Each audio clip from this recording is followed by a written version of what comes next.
Subscribe now and press the bell icon. Never miss an update. Neeraj sir mathematics classes में आप सभी लोगों का हार्दिक स्वागत है। आज हम एक बार फिर से आप लोगों के लिए द्विघात समीकरण लेकर के आए हैं 10th क्लास वालों के लिए। तो देखिएगा जो क्वेश्चन नंबर 3 है वो दिया हुआ है कि ऐसी दो संख्याएं ज्ञात कीजिए जिनका योग 27 हो और गुणनफल 182 हो। अब यहाँ हमें करना क्या है कि ऐसी दो संख्याएं ज्ञात करना होगा जिनका योग 27 होगा। अब कौन सी ऐसी दो संख्याएं हैं जिनका योग 27 होगा? तो ऐसी कंडीशन में करना क्या होता है कि हमें सपोज करना होता है, मानना होता है। तो अब क्या करते हैं, सपोज कर लीजिए जैसे ये 27 आपकी कुल संख्या है और इसी 27 में से अगर एक संख्या हम x मान लें तो दूसरी संख्या आपकी क्या बचेगी, यानी इसी 27 में से अगर ये वाला x हम माइनस कर दें तो क्या बच जाएगा 27 माइनस x। तो पहली संख्या हो जाएगी x और दूसरी हो जाएगी 27 माइनस x, क्योंकि उसने कहा कि जिनका योग 27 है। यदि हम इन दोनों को जोड़ देते हैं तो ही 27 ही आएगा। कैसे आएगा जोड़ने से? अगर हम जोड़ देते हैं तो प्लस ये माइनस x है, ये प्लस x है, कट जाएगा तो क्या बचेगा, केवल 27 बचेगा। वही ऊपर 27 कहता है। तो यहाँ जरा ध्यान दीजिएगा किस तरीके से सॉल्व होगा। यहाँ पर राइट करते हैं हल या सॉल्व। इसके बाद दिखाना होगा कि माना पहली संख्या x होगी और जब पहली संख्या हमने x मान ली है तो जो दूसरी संख्या होगी वो आपकी क्या हो जाएगी 27 माइनस x। ये दो संख्याएं हो गई, पहली संख्या x होगी, दूसरी संख्या 27 माइनस x होगी। अगर जिनका योग 27 है तो इन दोनों को अगर जोड़ देते तो 27 हो जाएगा। फिर कह रहा और गुणनफल 182 हो, यानी कि उनका गुणनफल 182 है इन्हीं दोनों संख्याओं का। यदि इन दोनों संख्याओं का हम आपस में गुणा कर देते हैं तो गुणनफल कह रहा है 182 हो जाता है। तो यहाँ पर राइट करते हैं प्रश्नानुसार, यानी कि जैसा कि प्रश्न कह रहा है उसी के अनुसार। तो प्रश्नानुसार दोनों संख्याओं का गुणनफल, दोनों संख्याओं का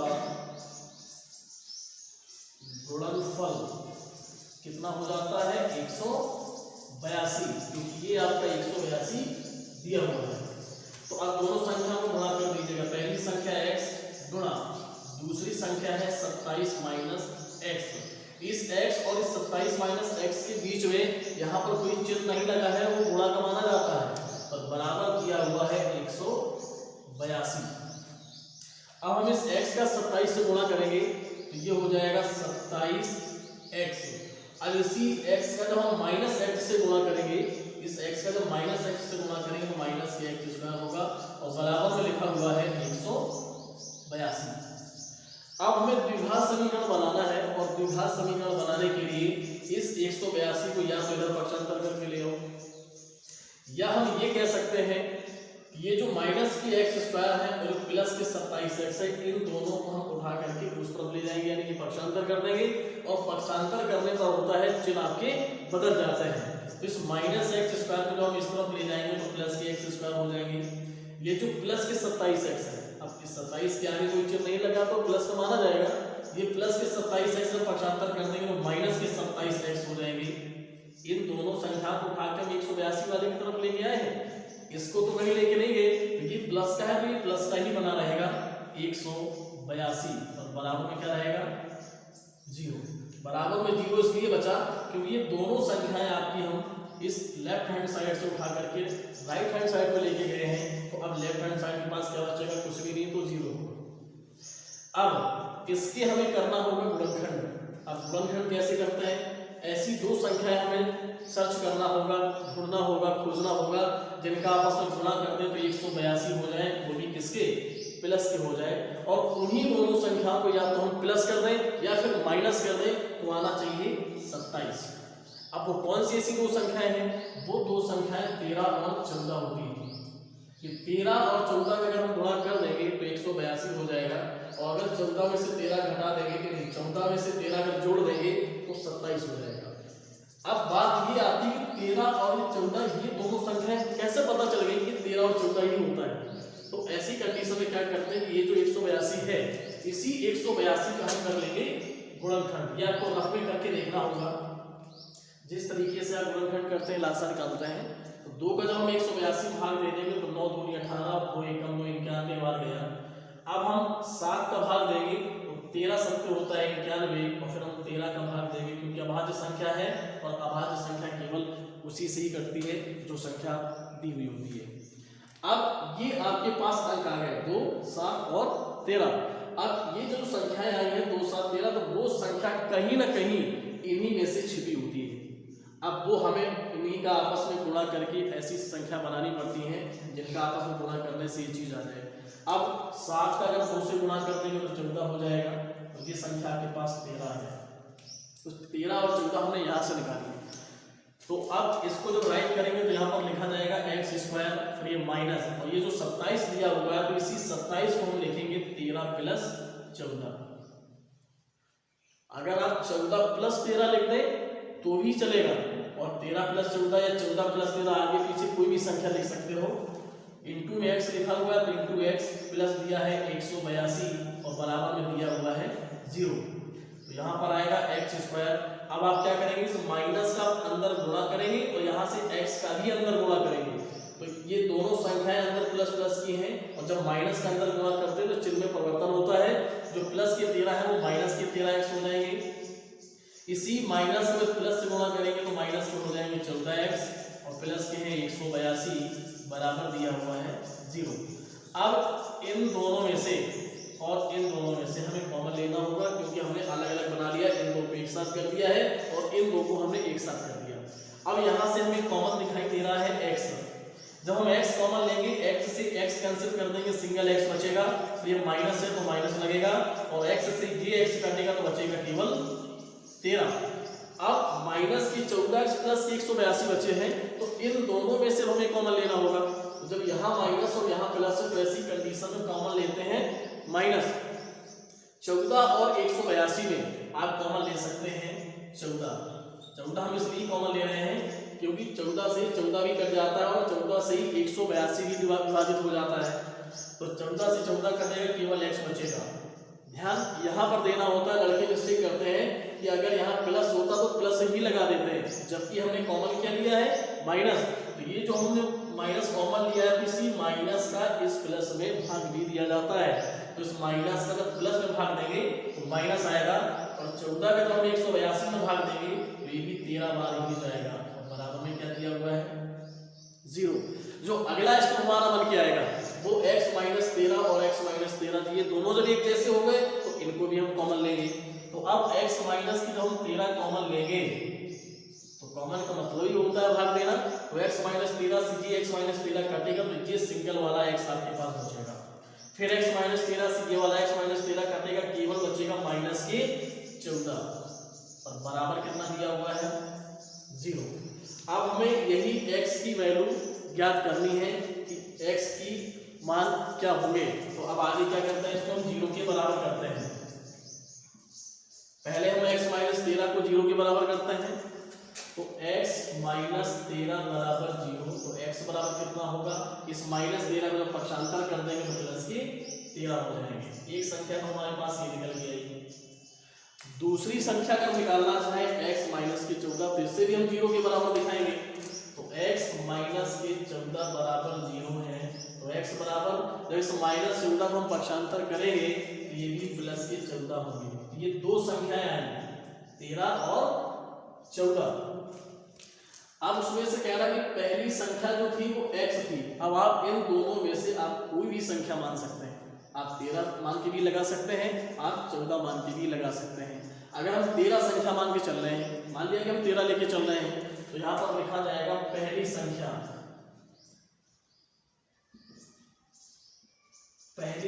जो है x बराबर 13 निकल के आई। तो ये दूसरी संख्या जो है वो क्या होगी, दूसरी संख्या, और दूसरी संख्या थी 27 माइनस x। तो 27 माइनस की जो x है, तो x का मान यहाँ पर क्या निकाला है आपने, 13 निकाला है, तो यहाँ पर 13 रखेंगे। अब 27 में से अगर 13 हम घटा देंगे तो कितना बचेगा, 14। ये आपके दोनों आंसर निकल के आ गए। तो इस तरीके से अगर कोई भी क्वेश्चन अगर दिया जाता है तो उसका सॉल्व करने का यही सबसे आसान तरीका होता है। और इसी क्रम में जो अगला क्वेश्चन है जरा आप उसे भी देखिएगा। दिया हुआ है 2 क्रमागत धनात्मक पूर्णांक ज्ञात कीजिए जिनके वर्गों का योग 365 है। जिनके वर्गों का योग 365 दिया हुआ है, तो अब हमें करना क्या है कि सबसे पहले तो इसकी भाषा पर गौर करना है। तो इसकी भाषा पर जब हमें गौर करना होगा तो यहाँ पर लिखा है 2 क्रमागत धनात्मक पूर्णांक। 2 क्रमागत धनात्मक पूर्णांक है। तो क्रमागत का मतलब होता है क्रम प्लस आगत, यानी जो संख्या क्रम से आती हो उन्हीं को हम क्रमागत संख्या कहते हैं। जैसे कि 1 के बाद 2 आ जाता है, 2 के बाद 3 आ जाता है, 3 के बाद 4 आ जाता है, 4 के बाद 5 आ जाता है, और इसी क्रम में जो भी संख्या बढ़ती चली जाती है, तो ऐसे जो बढ़ने का क्रम होता है उसी को हम क्रमागत संख्या कहते हैं। कोई भी संख्या कोई जरूरी नहीं है कि उन्हें स्टार्टिंग से ही लेके चलें। बीच से अगर कोई संख्या स्टार्ट करते हैं, मान लीजिए जैसे 16 से हमने स्टार्ट कर दिया, या और भी किसी संख्या से लेके चल सकते हो, तो 16 के बाद जो संख्या आती है वो क्या आती है, 17। तो इसको हम क्रमागत संख्या बोलेंगे। या 17 अगर कहा जाए तो 17 के आगे क्या आएगा, 18 आएगा, इसे भी हम कहेंगे क्रमागत संख्या। या सपोज करिए हमने 100 ले लिया, तो इस 100 की जो क्रमागत संख्या होगी वो कितनी होगी, 101, क्योंकि एक बढ़ाना होता है। उसी तरीके से अब हमें यहाँ पर सपोज करना होगा, मानना होगा, तो यहां लिखेंगे माना पहली संख्या यदि हमने x मान ली, तो जो इसकी दूसरी संख्या होगी वो क्या होगी, इस पर थोड़ा ध्यान देना होगा आपका। तो यहां लिखना होगा दूसरी संख्या। तो अभी हमने आपको बताया था कि जो क्रमागत संख्या होती है उसमें से एक बढ़ जाता है। तो ये जो x अगर पहली संख्या थी तो इसकी जो दूसरी क्रमागत संख्या क्या है, तो इसमें लिख भी सकते हैं दूसरी क्रमागत संख्या।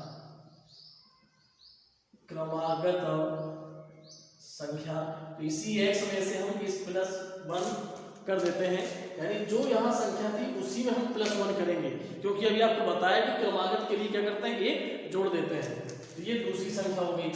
इसके बाद यहाँ पर डालेंगे प्रश्नानुसार, यानी कि जैसा कि प्रश्न कह रहा है, क्या कह रहा है, जिनके वर्गों का योग 365 हो, यानी जिनके वर्गों का योग, यानी वर्ग करना है, यानी इस पहली संख्या का भी वर्ग करना है और इस दूसरी संख्या का भी वर्ग करना है, और वर्ग करने के बाद उनको हमें जोड़ना है, क्योंकि वो कह रहा है योग, और योग कितना दिया हुआ है, 365। तो पहली संख्या जो है x, उसका हम वर्ग करेंगे। दूसरी जो संख्या है x + 1, इसका भी हम वर्ग करेंगे, और इन्हीं दोनों संख्याओं के वर्गों का जो योग है हमें जोड़ना होगा, प्लस लगाना होगा, और जो योगफल है वो कह रहा है 365 दिया हुआ है। अब इसी को सॉल्व करना है, और इसको किस तरीके से हम सॉल्व करते हैं तो जरा देखिए ध्यान से। ये जो x² है तो ये तो x² ही बना रहेगा, क्योंकि x को हम जब 2 बार मल्टीप्लाई करते हैं, 2 बार गुणा करते हैं, x गुणा x, तो x² ही आएगा, फिर प्लस दिया हुआ है। और यहाँ पर x + 1 का होल स्क्वायर है। आपने 6th, 7th और 8th में तो कई सारे ऐसे क्वेश्चन सॉल्व किए होंगे, यानी कि a + b का होल स्क्वायर करना होगा।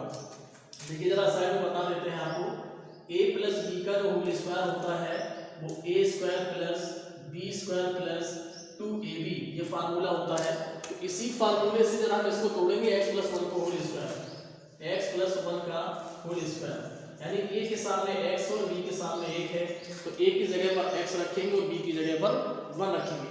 तो यहाँ a की जगह x रखा जाएगा तो x आएगा, तो स्क्वायर लिखा है तो स्क्वायर आएगा, + b², b की जगह हमें 1 रखना है तो 1 का स्क्वायर 1 ही होता है, + 2 वैल्यू है x इंटू बी और b की वैल्यू है इंटू यानी कि 1।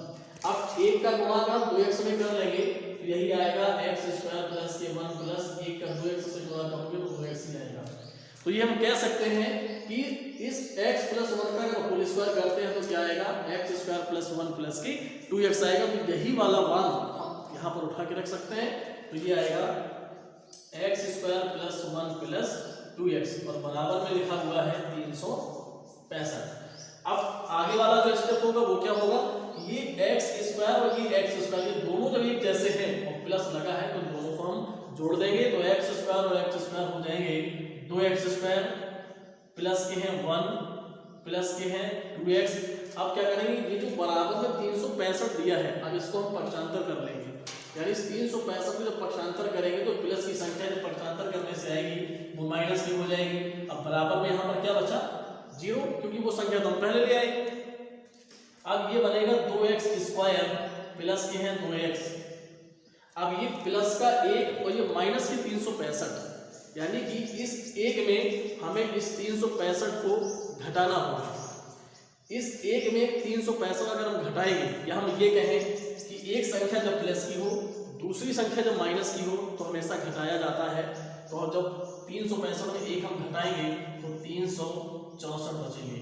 रही बात इस चिन्ह की कि चिन्ह कौन सा लगाएं, प्लस से लगाएं या माइनस से लगाएं, तो जो संख्या बड़ी हो उसी के आगे जो चिन्ह लगा हो वो चिन्ह लगा दिया जाता है।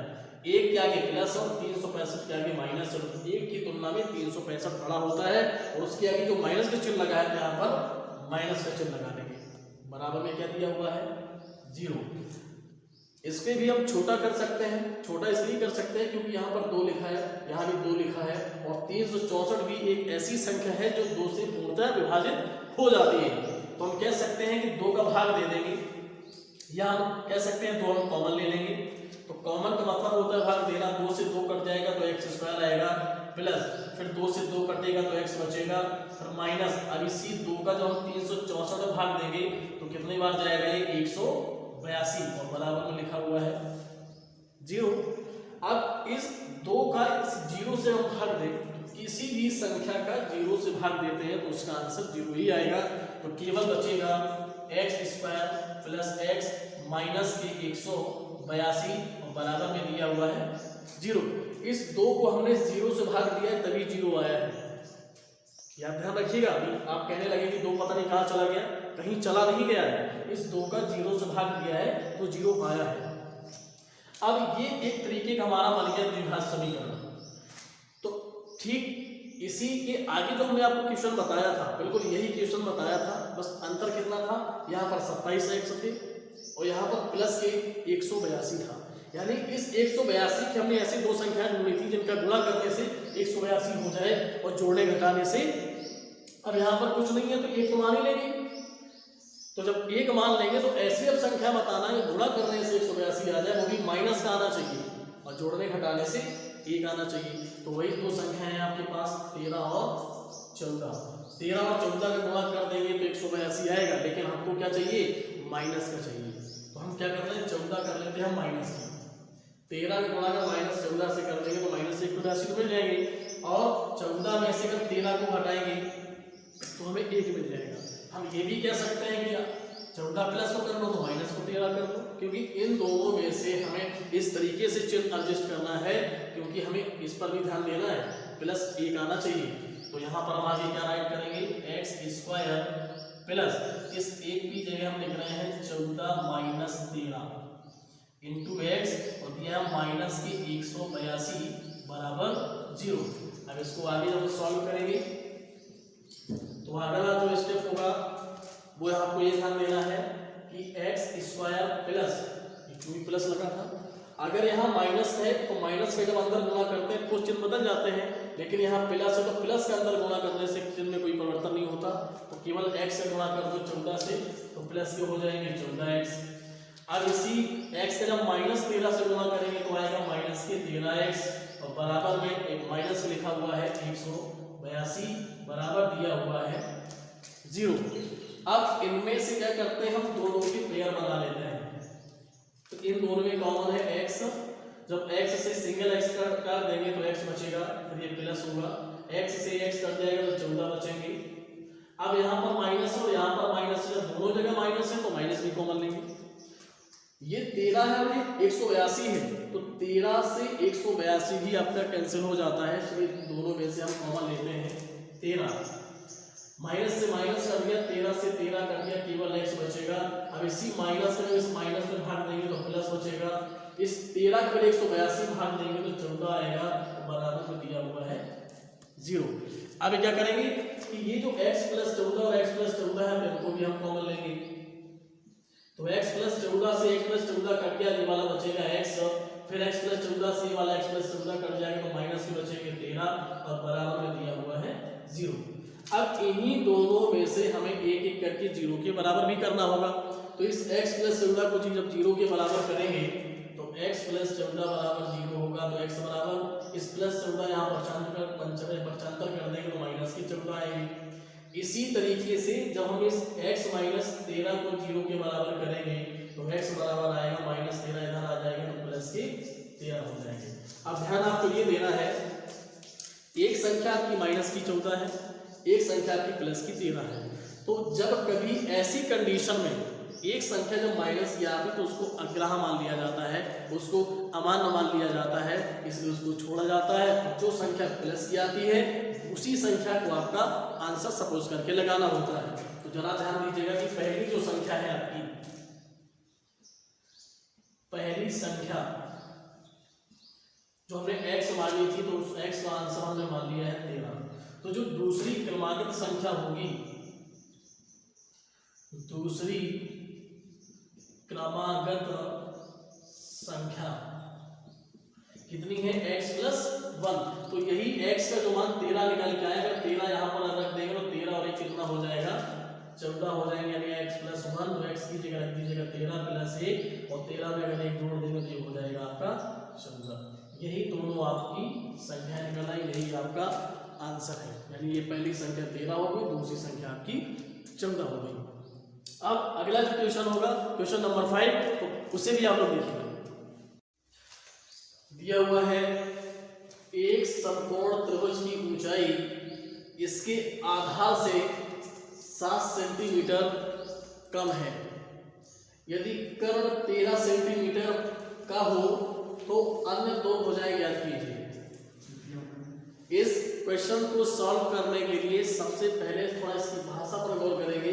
वो कह रहा है कि एक समकोण त्रिभुज, यानी कि जो त्रिभुज है वो कह रहा है कि समकोण त्रिभुज है, और समकोण त्रिभुज कैसा है जरा उसको देखिएगा। समकोण त्रिभुज आपका इस तरीके का होता है जिसमें कि कोई एक कोण आपका 90 अंश का होता है, जिसे हम समकोण त्रिभुज कहते हैं। इसमें से कह रहा है कि त्रिभुज की ऊंचाई इसके आधार से 7 सेंटीमीटर कम है, तो ये आधार से 7 सेंटीमीटर कम है। लड़के गलती क्या करते हैं कि आधार को ही 7 सेंटीमीटर समझ बैठते हैं, जो कि ये गलत होता है। इसकी भाषा पर थोड़ा विशेष ध्यान देना है। वो कह रहा है कि जो ऊंचाई है इसके आधार, जो इसके शब्द आया है वो इसी समकोण त्रिभुज के लिए आया है, यानी जो ऊंचाई है वो इसके आधार से, तो इस त्रिभुज का आधार कौन होगा, आधार ये वाली भुजा आपकी आधार है। मान लीजिएगा कि त्रिभुज आपका ये ABC है और इस ABC में जो कोण B है वो आपका 90 अंश का है, यानी कि समकोण है। ये जो सबसे बड़ी भुजा होती है ये होता है कर्ण, और कर्ण का मान उसने पहले दे रखा है 13 सेंटीमीटर, तो ये आपकी जो है 13 सेंटीमीटर दी गई है। रही बात इस आधार की, तो आधार हमें नहीं मालूम, ऊंचाई जरूर मालूम है कि जो ऊंचाई है वो इसके आधार से, तो ये जो आधार है इस आधार से 7 सेंटीमीटर कम है। कम कौन है, ये वाली ऊंचाई कम है। तो ये ऊंचाई क्या होगी, पहले आधार मालूम होना चाहिए। आधार जब नहीं मालूम है तो उसको हमने मान लिया कि x है। अगर हमने x मान दिया तो ये ऊंचाई कितनी हो जाएगी, 7 सेंटीमीटर कम है, तो इसी से 7 कम कर लीजिएगा तो x माइनस हो जाएगा 7। ये हो गया आपका आधार और ये हो गया आपका लंब, यानी कि जो लंबाई है। कुछ इस तरीके से आपका स्ट्रक्चर बनेगा। अब इसको जब सॉल्व करेंगे कैसे सॉल्व करेंगे? सबसे पहले तो राइट करना होगा कि माना त्रिभुज या संपूर्ण त्रिभुज का आधार क्या माना गया है? x, और वो भी जो मान दिए गए हैं वो सेंटीमीटर में लिखे हुए हैं, तो यहाँ भी हम सेंटीमीटर में ही मानेंगे, यानी कि x सेंटीमीटर हो गया। और ये जो इसका लंब है वो कितना हो गया? x minus 7 centimetre. कर्ण उसने पहले से दे ही रखा है, 13 सेंटीमीटर दिया हुआ है। हालांकि इस तरीके के जो त्रिभुज होते हैं लंब कर्ण आधार आपको ट्रिग्नोमेट्री में बहुत अच्छे से समझाया जाता है, उसकी भी वीडियो मेरे बहुत जल्दी आने वाले हैं, तो जरा वहां भी देखिएगा। ये जो कर्ण 13 सेंटीमीटर है, अब इसको सॉल्व करने के लिए हम लगाएंगे पाइथागोरस प्रमेय से। और पाइथागोरस जो प्रमेय होती है वो कर्ण का स्क्वायर बराबर होता है लंब का स्क्वायर प्लस आधार का स्क्वायर। ये पाइथागोरस प्रमेय होती है। अब वैल्यू आपको सब जानकारी है कि कर्ण कितना है, लंब कितना है और आधार कितना है। ये सारी वैल्यू जब आपको मालूम है तो यहाँ पर उठा करके रख दीजिए। कर्ण दिया गया है 13, तो 13 के स्क्वायर बराबर दिया हुआ है लंब, और लंब आपको दिया गया है ये x माइनस 7, और जब ये स्क्वायर है तो इसी का स्क्वायर कर लेंगे, प्लस आधार दिया हुआ है तो आधार कितना है x है, तो यहाँ जब स्क्वायर है तो इसका भी स्क्वायर कर लेंगे। अब 13 की घात जो 2 लगी है 13 की घात 2 का मतलब है कि 13 का हमें 2 बार गुणा करना है, यानी 13 गुणा 13 करना है। 13 गुणा 13, इसका गुणा करने से 169 आता है। बहुत से लड़के 13 गुणी 26 लिख देते हैं, वो जो कि गलत होता है। तो 13 गुणा 13 यानी कि हो जाएगा 169 बराबर, और ये a माइनस बी का होल स्क्वायर है। जैसे कि अभी अगले वाले सवाल में हमने बताया था a प्लस बी का होल स्क्वायर करना, ठीक उसी तरीके से यहाँ भी आप a माइनस बी का होल स्क्वायर कर दें, ये हो जाएगा x स्क्वायर प्लस 7 7 49 माइनस के होते हैं 2ab, यानी 7x का दोगुना कर देंगे 14x। ये हमने फार्मूले से तोड़ा है, प्लस यहाँ पर x स्क्वायर लिखा है तो ये भी कर देंगे x स्क्वायर। अब इसको जब हल करेंगे तो 169 बराबर होगा जो x स्क्वायर और x स्क्वायर जोड़ देंगे तो हो जाएगा 2x स्क्वायर। फिर दिया है माइनस के हैं 14x और ये प्लस के दिए हुए हैं 49। अब हम क्या करते हैं, ये जो प्लस के 169 है तो उसको पक्षांतर करके हम यहाँ ले आएंगे, तो जो प्लस के 169 है तो पक्षांतर करके हम इस तरफ लेके आएंगे तो माइनस का हो जाएगा, तो इधर फिर कितना बचेगा? इधर तो 0 बचेगा ना, क्योंकि 169 इधर से आकर पक्षांतर हो जाएगा, तो यहाँ 0 बराबर हो जाएगा 2x स्क्वायर माइनस के हैं 14x प्लस के हैं 49, और ये जो प्लस के 169 यहाँ पर आएंगे तो ये माइनस के हो जाएंगे 169। 0 बराबर 2x स्क्वायर माइनस के हैं 14x। अब हमें इस 49 में से 169 को घटाना है, तो एक संख्या प्लस की है दूसरी माइनस की है तो घटाना पड़ेगा। तो 49 में तो 169 नहीं घटा सकते, 169 में से 49 घटा दो, 9 में 9 घटाओगे 0 आएगा, 6 में 4 घटाओगे 2 आएगा, बचेगा 1 यानी 120। रही बात चिन्ह की, चिन्ह किसका लगेगा? छोटी संख्या 49 है, बड़ी संख्या 169, तो बड़ी संख्या क्या कि जिसका चिन्ह लगा होता है चिन्ह हमें वही लगाना होता है। अब यहाँ पर 2x स्क्वायर है, यहाँ पर 14 है, यहाँ पर 120 है, तीनों संख्याओं में 2 का भाग जाता है, तो 2 आप कॉमन ले लें। जब 2 कॉमन लेंगे तो क्या बचेगा अंदर x स्क्वायर, क्योंकि 2 से 2 कट गया, तो माइनस, अब इसी 2 का जब 14 भाग देंगे तो 7x, फिर इसी 2 का जब माइनस 120 में भाग देंगे तो यह आएगा 7। अब इसी 2 का इस 0 से भाग दे दें, तो 2 का जब 0 से भाग देंगे तो 0 हो गया। अब क्या बचेगा आपके पास? x स्क्वायर माइनस के 7x माइनस के 7, और ये वाला जो 0 है बराबर में यहाँ पर हम लिख देते हैं 0। ये ध्यान रखना कि 2 कहाँ चला गया, 2 का हमने 0 में भाग दिया है इसलिए 0 आ गया, वो हमने 0 यहाँ लिखा है। अब इसके हमें करना होगा गुणनखंड।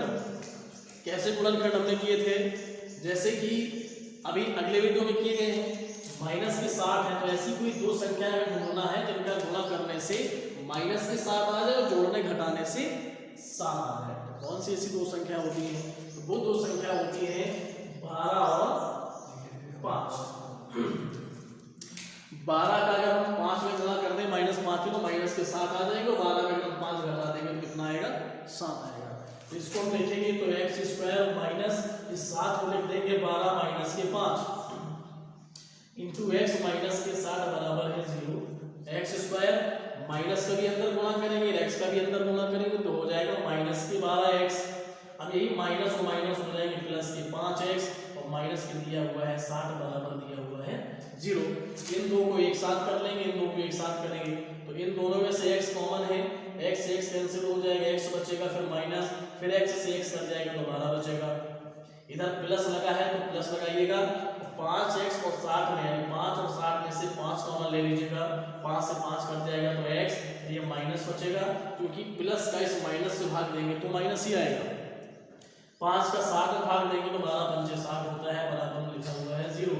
अब x माइनस 12 और x माइनस 12 जब हम कॉमन ले लेंगे तो x माइनस 12 से x माइनस 12 कट गया, ये वाला बच जाएगा x और यही x माइनस 12 से जब ये वाला x माइनस 12 कटेगा तो प्लस के 5 बचेंगे, बराबर चल रहा है 0। अब x माइनस 12 को जो हम 0 के बराबर करेंगे तो x समान कितना आएगा?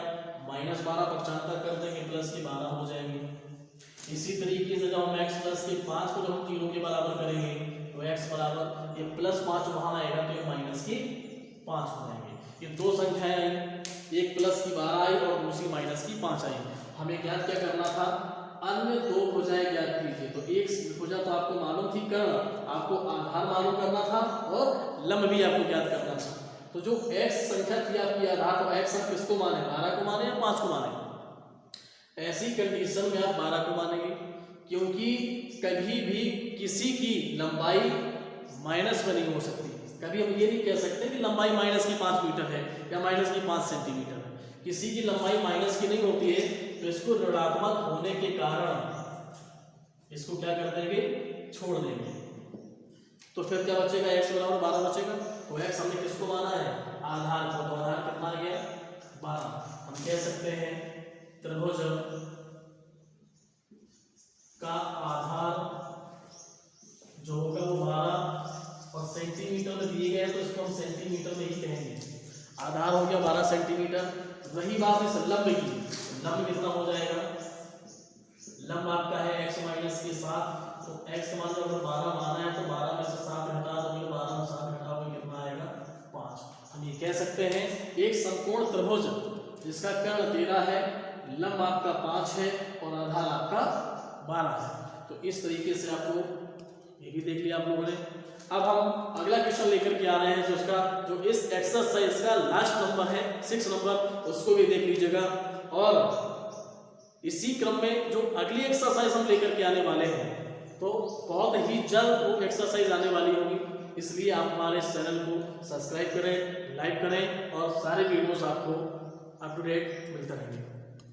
दिया हुआ है एक कुटीर उद्योग एक दिन में कुछ बर्तनों का निर्माण करता है।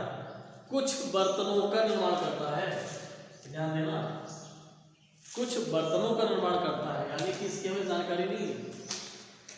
एक विशेष दिन ये देखा गया कि प्रत्येक नग का निर्माण लागत जो है वो रुपयों में उस दिन निर्माण किए गए बर्तनों की संख्या के दुगने से 3 अधिक थी। ये वाली आपकी जो मेन लाइन है, ये वाली, कि बर्तनों की संख्या के दुगने से 3 अधिक थी यदि उस दिन की कुल निर्माण लागत 90 रुपए थी तो निर्मित बर्तनों की संख्या, यानी कि आपको बर्तनों की संख्या बताना है और प्रत्येक नग की लागत और उसकी लागत भी बताना है। सबसे पहले तो ये देखें कि जो बर्तनों की संख्या है वो कितनी है। यहाँ भी वो कह रहा है कि कुछ बर्तनों का निर्माण करता है, तो कुछ का मतलब कोई पूर्णतः जानकारी नहीं है। तो ऐसी कंडीशन में यहाँ पर लिखेंगे माना बर्तनों की संख्या,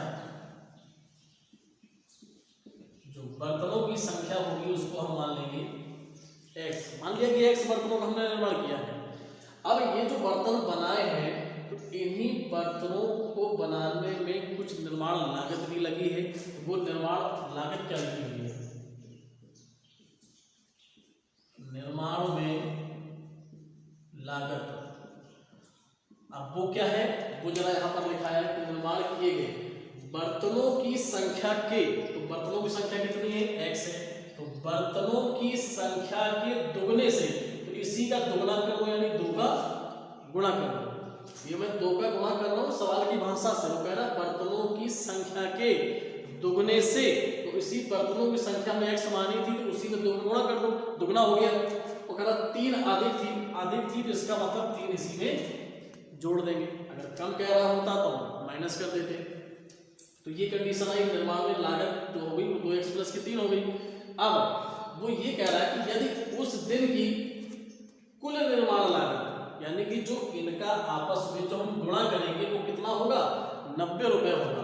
तो यहाँ पर हम कह सकते हैं प्रश्नानुसार, जैसा कि प्रश्न कह रहा है, तो इन दोनों का आपस में हम कर लेंगे गुणा, 2x प्लस के 3 और बराबर निर्माण लागत कितनी दी गई है, 90 दी गई है।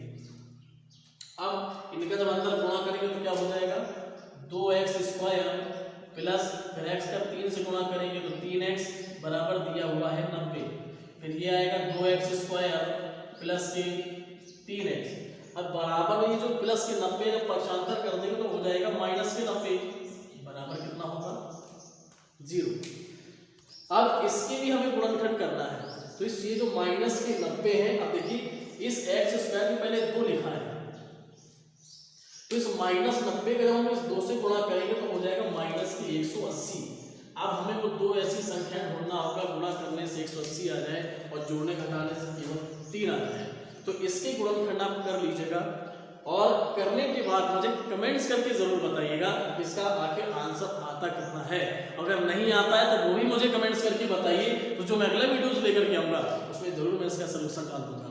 और जो भी कहीं प्रॉब्लम अगर आती है तो आप मुझे कमेंट्स बॉक्स में करके आप बेहिचक बता सकते हैं, उसको आपकी जो जितनी हो सकती है हमसे उतनी मेहनत करने के लिए हम आपके लिए सदा तत्पर हैं। इसलिए आप वीडियो को लाइक करें और सब्सक्राइब करें और हमारे चैनल को बार बार पुनः देखने की कोशिश करें।